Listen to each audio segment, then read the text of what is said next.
Ladies and gentlemen, I would now like to invite a long-time dear friend of the Iranian resistance to address the Free Iran Summit. I'm very honored to present to you the former US National Security Advisor, the Honorable Ambassador John Bolton.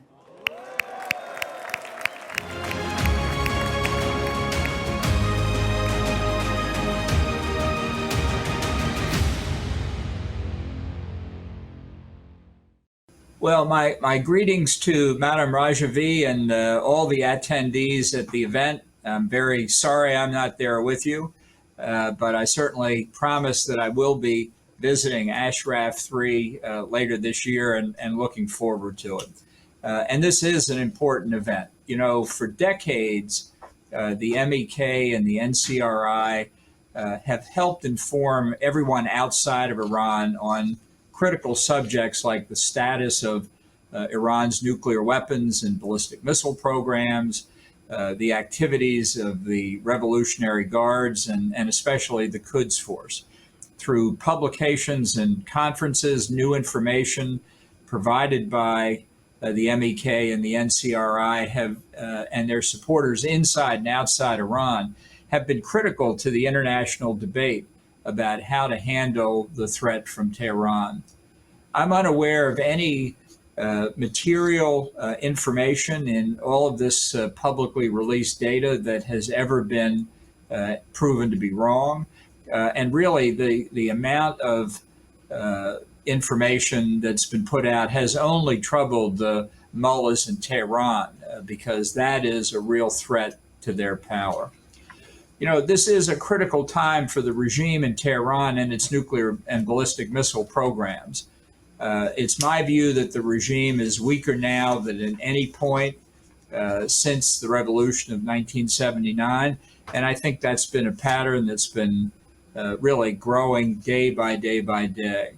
Many people in the West don't know about the difficulties that the regime is in because reporters often don't leave Tehran, but we can see that the economic hardship, the inflation, high unemployment, and discontent are rampant throughout the countryside among the farmers, the small business people.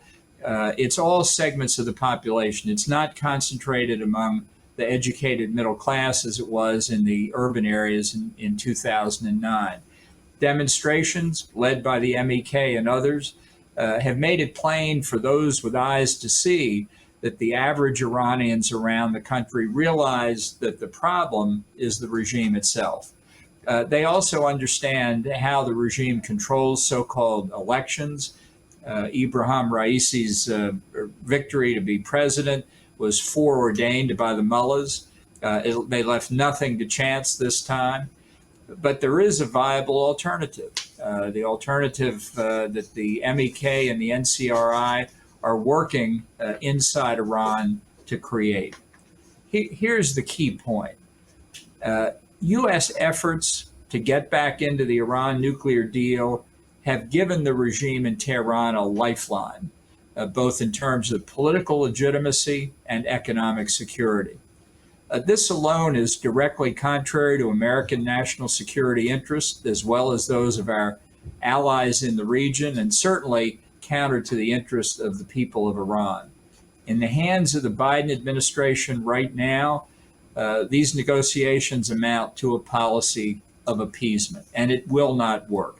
Look at the political legitimacy aspect, that this authoritarian regime, which launches terrorist attacks against its neighbors in the region and threatens terrorist attacks around the world, is given a presence on the world stage that it does not deserve and could never earn itself.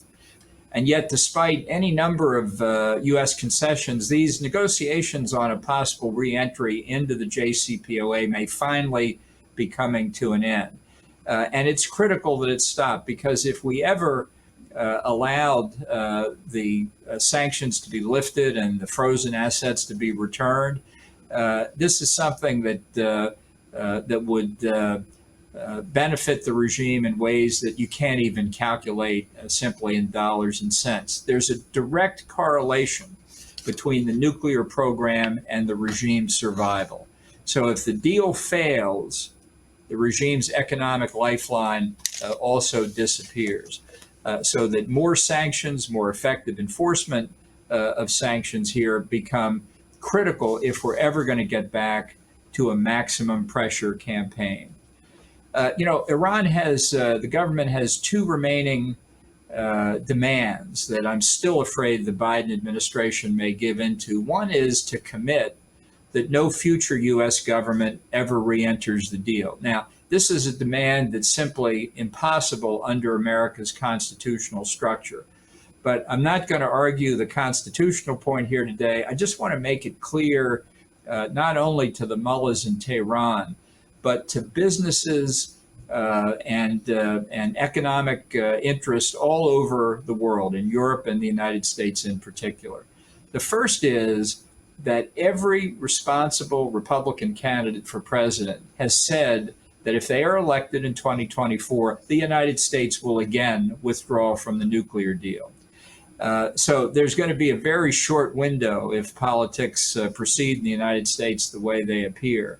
But even for those who might think of taking advantage of that short window to do business with the mullahs in Tehran, just want to let them know, and their boards of directors and shareholders should know as well, that we're going to be watching very carefully who tries to slip in and do business if the deal ever comes back into force before it gets canceled again. And for all those businesses who think there may be a short-term profit, I want them to know that their names will be mud for many Americans.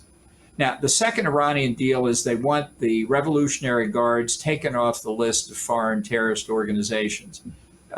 The Revolutionary Guards are a terrorist organization, not just through the Quds Force externally with their threats in the region, their threats in Western Europe and the United States.